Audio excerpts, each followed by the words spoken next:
cross-culture perspectives. My name is Karsten and I'm Landon Key. And today's episode is about English loanwords in German. And loanwords they must be.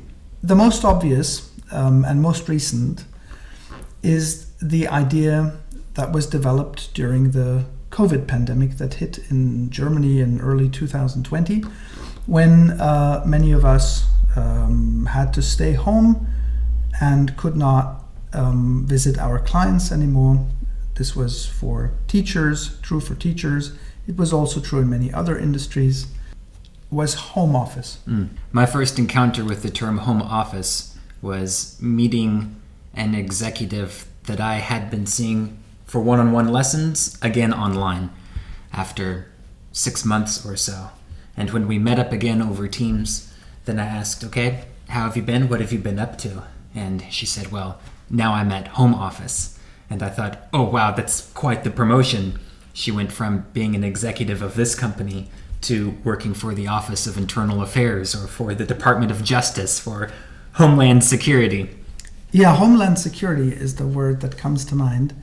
For me personally, because I'm essentially bilingual, I'm always a little bit confused when a new term is coined, and when I wasn't in America at the time of this happening. So I was thinking, home office, can that be right? But of course I can't be sure until I dig deeper and then find out, no, this is a Germanism from 2020.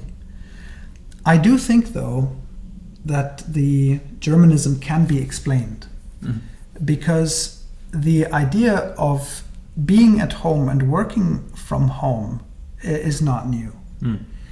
And there was a struggle in which the Germans were trying to have their home, one room in the house, designated as a working space.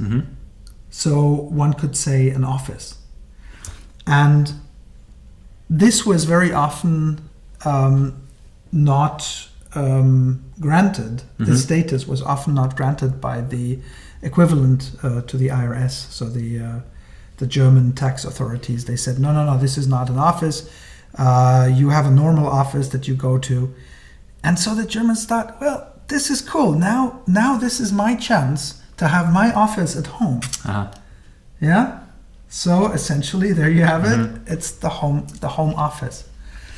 And do you know what the home office was before it became the home office? Did you know what this type of working remotely was called before it became the home office?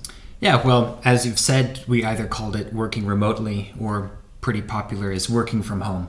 Working from home. WFH. Yes. And in working from home. Yes. And in Germany, there was another term used, I think since the 70s or 80s, and that was Telearbeit, the idea of working remotely. Tele meaning far, distance. I see, not cold calling. What? No telephone, no telephone sales. No, I see. No. Before working from home became an issue to be considered, the government was already trying to keep people from using their cars too often. So there was the idea that the company could pay for your ticket. The Germans called this the Jobticket. What do you think? The Jobticket. But I know what a Jobticket is. It's this slip of paper that accompanies a work order. It shows the time that I spent doing the job that I submit alongside a work order.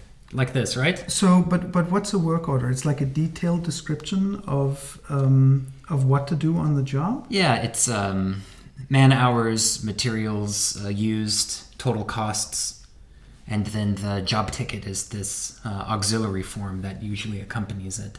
Okay, so the term job ticket already exists in English, and using Jobticket, which was coined, I think, even by the government in 2010, between 2010 and 2015, one has to be a little careful not to be misunderstood internationally. I guess in this case too, as we often have with these compound nouns, to the Germans it made absolute sense because they used the term job and the term ticket. They were essentially German words. I see. By now, and like saying the word Nase, which is from the Arabian language, but nobody thinks they're speaking Arabic when they say Nase. Well, I actually did not know that. Okay. No, I'm not sure if it's true, but this is what they say. So, so the Germans put the two words together thinking, here's a new word, but I guess didn't do the research whether this already existed. The next surprising thing to me was, especially growing up in the States and having lots of friends who worked for BMW, we casually referred to these cars as Beamers. And a Beamer in German is a projector of sorts, right? Is that confusing, or was that confusing for you? Well, normally when I hear beam, I think of two things. I'm either thinking of a piece of squared off lumber used in construction, maybe something up in the rafters, or I'm thinking of a ray of light, or maybe even Star Trek, beam me up, and I'm thinking of that kind of transportation signal. So to hear a beamer, if it's not the car, then I'm a little lost as to what it is that's being explained here. So would I be understood if I used the word beamer in America or in Britain? Fetch me the beamer. Would people come driving up in the car? Yeah, that's right. Yeah, that seems to be the case here. Do you know where it comes from, or where we can assume that it comes from, the word beamer? The only person I can think of is Scotty, but surely that can't be the case. Yeah, well, Scott certainly taught us how to beam. The Advent Video Beam 1000 was a projector that was developed by the Advent company that was started by Henry Close, and that, I guess, brought the name to Germany. It didn't bring it to America. Sometimes that's how it is. I see. So we're talking about a projector, either one mounted on a stand or overhead projector. Now that makes sense. Yeah, even though the crazy thing is that the overhead projector was always called overhead projector when it was still the mechanical device that was, that schools used for projecting. I see. Overhead. Now, do you know what made the projector or the beamer popular for home use? No, I don't, actually. At around 2000, Texas Instruments developed a chip they called DLP that had lots of little mirrors on it, and these mirrors could flip very quickly and create an image. So when you beamed a light on it, there you go, beamed a light on it, then it reflected and the different points would flicker, creating the image. So this was cheap and made the beamer, the projector, affordable for the German home. I understand. Okay. Where were you when the handy was invented? Yeah, the handy. Yeah, that's a funny one. I was actually on a trip with my mother-in-law and my wife. My mother-in-law was driving, and she said in German, what I thought to be, Landon, give me a hand. Because I heard the English word handy. And so I said, sure, how can I help you? And then I heard the word hand or handy again and thought, okay, I don't know how I can be of assistance from the back seat. So I was a little lost. How should I have... But which year are we in when this happened? Oh, this was 5-6 years ago. Okay. So that doesn't explain which year it was in, it's just that it was 5-6 years ago. Yeah, so this is 2017 or so, 2018. Okay, so I think the first smartphones that were available on the market must have been like in the early 90s. She meant smartphone. Well, now that makes sense. Yeah, the smartphone. Yeah. So it's, I mean, smartphones are handy, so I don't think it's a bad, it's a bad idea to call it handy. Handy like it fits in your hand, or handy like useful, or both. Yeah. So I remember my first smartphone being a Nokia 3310, I believe it was. And do you know where the term handy is thought to have originated? Well, some people suggest, we don't know if this is really how it happened, because there was also a Motorola invention, the handy phone or something like that. I can't remember. But bless you. sorry. One of these days, we're just going to fly out of the picture. But people think that it's from amateur radio. Ham radio users. Okay. That called the handset, the handy. Supposedly it was used there, and I guess they were the first ones to latch on to the idea that there was now, bless you, a phone, a phone without a cord. Mm-hmm. Yeah. So I guess handy sounds a little more appropriate than hammy. That might be a little strange. Hey, maybe there's something to this. The idea that the handy is a hammy kind of thing. Are you going to be okay? Yeah, sorry. Okay. Do you remember Blackberries, by the way? Now, I remember that we didn't call these things smartphones. I remember that everyone called these devices Blackberries, even if you didn't have a phone made by the company BlackBerry. But BlackBerry they disappeared. They disappeared, but I remember people saying that they would never give up their BlackBerry because they didn't like the touchscreens. Right. And I also remember lots of people saying that they would never use a smartphone for anything else than telephoning. I see. Well, now we use it for everything, and sometimes not even for making calls. But you see, this is, I think, why there was such a need to give it such a cuddly name in German. The handy is such a handy name for such a small device. And I guess it could sell well. Especially if it had a cool mailbox attached to it. A mailbox? You mean the post box where I stick my letter in? Or where I receive my mail from the postman? No. And also not the email. Also not the email function. No, I mean the mailbox you have with your phone. Apparently my phone doesn't come with this plan. You might have to explain this one to me. The answer phone on the German phone system is called Mailbox. You mean voicemail? Yeah, voicemail. Uh-huh. Yeah, exactly. So, so it wouldn't be understood internationally. No, I automatically think it has something to do with the post box or the post office or the Briefkasten, the place where I receive my letters. So the old German saying, "Du kannst mir auf die Mailbox quatschen," has no meaning. Well, it does, but it's a little funny if you think about it. Okay. So the mailbox is usually used for email and not for the mobile phone. But it's understandable that the function itself would be inviting to carry this over. Yeah, the idea and the concept makes some sense. Yeah, it's pretty close. Yeah. Now, if you have your mobile phone turned off, or if you can't be reached because you're at some event, for example, at a public viewing, then people can call you handy, speak to your mailbox, and you're at a public viewing and just enjoying the day. But out of respect, if you're at a public viewing, one should turn off their smartphone or put it on silent.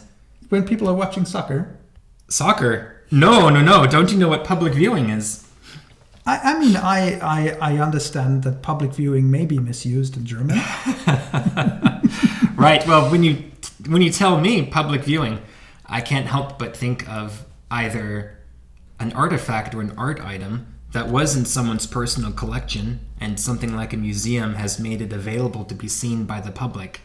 Or more often than not, I think about an open casket funeral or a wake the opportunity to see the deceased before he or she is buried. Yeah, okay, so public viewing is more the idea of proving that somebody is dead or that some painting has been resurrected, things like that. So the German use of public viewing apparently stems from 2006 when the World Championships were. It was an especially hot summer. The summers from 2003 to lately have been extremely hot in Germany, and the weather forecast was pretty dependable. So people dared to organize life outside, and they wanted to show stuff to the public so that they could view it. And I guess that's the idea. That's where the public viewing came from. I see, like public screening or a watch party. Yeah, that's it. Got it. And in 2006, Jürgen Klinsmann and with Joachim Löw as co-trainer, they looked like they were going to win the championships, being carried by the crowds, and but in the end only made it to third place. And I remember being in Italy, I think, and I can't remember who won. Okay. I shouldn't say that on camera, that I can't remember who won. Maybe the funeral language is appropriate there. Only third place. You know, the thing is, they would have probably put me in a body bag, but luckily I was carrying one myself. Oh, Karsten, is that something you want to admit on camera? You might have to turn yourself in now. So the idea is, in Germany, the term body bag can be used for a sling bag that you place on the side of your body, and it's, you know, you can put your handy in there with your mailbox when you go to a public viewing, for example. There might be a couple of handies in a body bag. So I was in class with a participant, and she was explaining a trip that she went on. She was at the airport, and she said she had difficulty getting through security because there were so many items in her body bags.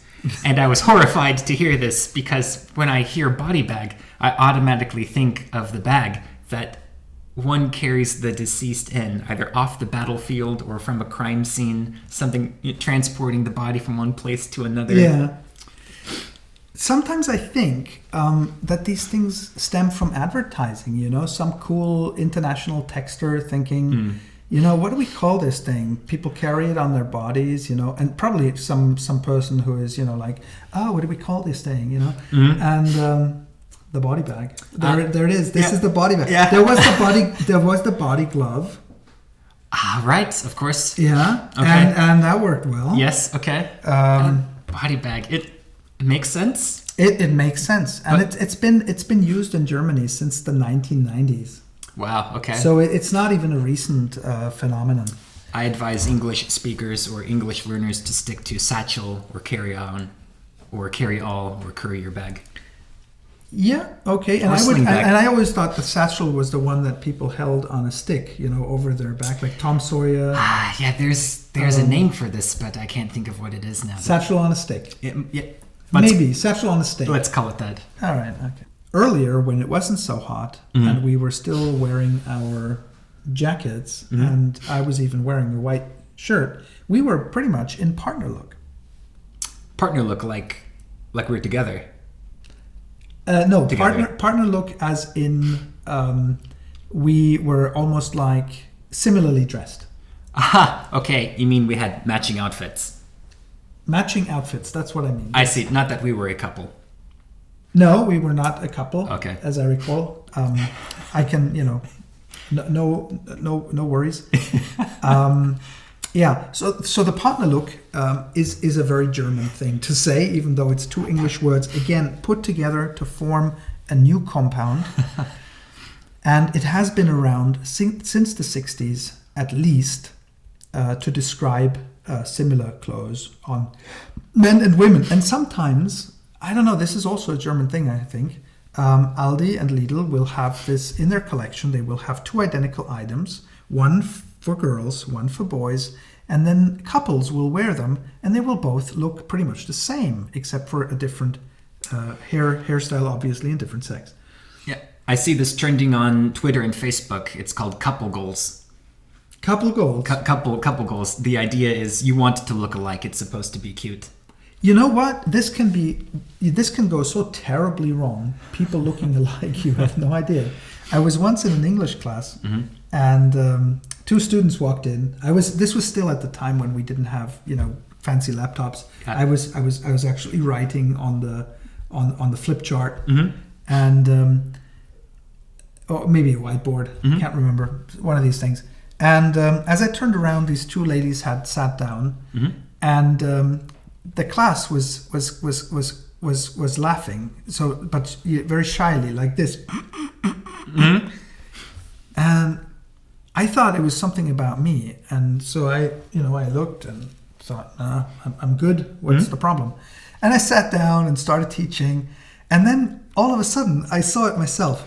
There were two ladies, and they were dressed in red dresses with white dots on them. I see. And the only difference was that on one lady the dots were bigger, and on the other the dots were smaller, and they were sitting just one person apart. And it was just so strange to see. It was like even the eyes were like, "Whoa, what's going on?" I mean, once you saw it, you couldn't unsee it, Sure. And I was like, how do I, oh my God, where do I hide? So this can go wrong. And I'm sure that they were completely different labels because they didn't look identical, except for the fact that they were the same red and dots of not the same size. And so did someone say, "Oh, you have the partner look," or "You're wearing the partner look"? No. Everybody. This was all girls. This was an all girls class, and they knew what was going on. For them, it was like, "Oh no, you've done the worst thing that you could possibly do. I see. You've chosen almost identical outfits." That's like, identical would have been probably cool. I see. But it was just a near miss. I mean, they looked like when your picture dies on TV. It was like is there a distortion going on? I can't even look at these at the same time. I see. Now, when Germans dress up for an evening out, it's quite common to put on a smoking and maybe to for the lady to have a nice evening gown. To put on a smoking. Like with cigarettes? Sometimes with and sometimes without. But, like where there's smoke, there's fire? Wait, what's going on here? What do you mean by smoking? I guess, I don't know exactly where this came from. But there is the idea of gentlemen, maybe in the cigar clubs, to have a special outfit just when they went out to have a smoke with the other guys, So it's got satin. It's like really nice. So something like a dinner jacket or a tuxedo. Yeah, more like a tuxedo, but I guess it's more like a men's club kind of thing. I see.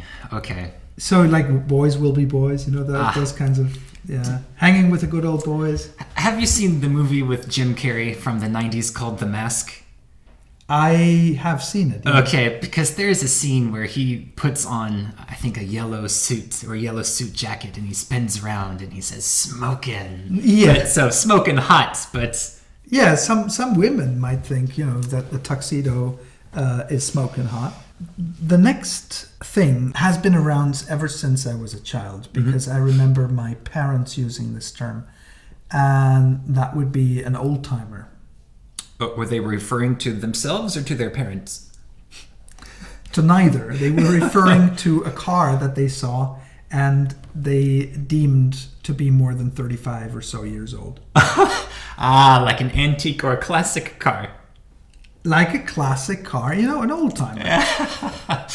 I remember seeing an advertisement in the town where I live.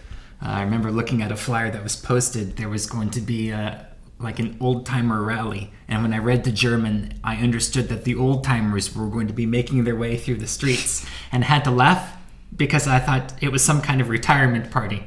When we were traveling through Scotland, I saw a sign, like triangular, and there were two people dressed in grey, I think, with canes, like one after the other, and it said, elderly people crossing. Right, that's right. Yeah, it's not the nicest thing to call another person old-timer, so elderly is a little more polite. Yeah. But it's interesting that you would refer to a car as being like an old person. Actually, when Germans refer to a person as an old-timer, they are poking fun at them. And in reverse, when English speakers refer to a car as an old-timer, they are poking fun at that car. You're right. It's funny to see that play out in opposites. Yeah, I guess it started out as one definition, but then the usage has just really changed. And some old-timers, of course, when you drive them, they're really nice to drive when you're listening to some Evergreens, When you're listening to Evergreens, like rustling in the wind. Or... No. I mean, like the music, Oh, Christmas tree, how lovely are your branches? No, not because of the tree, but because the music itself is called an evergreen. Okay, why is this? I guess because it doesn't lose its appeal, like the tree. I get it. Okay, it doesn't lose its leaf, it's green all year round. So it's like an oldie but a goodie. Yeah, actually, I think it's even more than that. It's almost like a classic that, where it doesn't really matter who sings it. Everybody just chimes in. Everybody knows it. I'm surprised then that Germans don't call their classic cars evergreens. I don't know. I mean, I guess it's because of the problem that, if you ask somebody to paint your car in the black, you might get it back black. Okay, I see. So the evergreen for a yellow car would maybe not work so well. You're right. Okay. So the old-timer, I guess, was not a problem in this context. So Proud Mary would be an evergreen. I see. A so-called earworm. The kind of song that gets stuck in your head. Yeah, but this is not a phony Anglicism. This is just a bad translation of yours, right? I see. Yeah. So for the people who are staying home these days and cannot go to their offices, they they need to keep fit. And I guess the first thing that comes to mind is the Fitnessstudio, where people can just hop around the corner, just get freshen up, exercise, that kind of stuff. The Fitnessstudio, a studio of fitness. What? It sounds like a place where things come together tightly or make a perfect match. No, the fitness. You see, the Fitnessstudio in German is just a place where you go to keep fit. It's the gym. The gymnasium. Oh yeah, but the gymnasium in German is the Gymnasium, and that would be a place to keep your brain fit. I see it, like high school. Like high school, yeah. Okay. Something like high school and college, the combination. Okay, well, Fitnessstudio is again one of these loanwords that's just close enough, but not fitness studio, but it would be personal training studio. Okay, so I guess what happened here as well is that the idea of fitness existed in Germany for a very long time, and the Germans knew studio from art studio, from photo studio, and I guess they just combined the two and thought it was okay. Not everyone has to go to a fitness studio. You can keep fit at home if you have a home trainer, for example. Home trainer, yeah, the person that you can hire who will come and help you with your diet and nutrition. No. In Germany, the word home trainer means it's an exercise bicycle where you hop on and you just take it for a spin. Okay, I see. If it's a classic home trainer, is it also an old timer? If it's a classic home trainer, and if you have a good home trainer, maybe you don't need the job ticket, and you can take it straight to the home office. Yeah.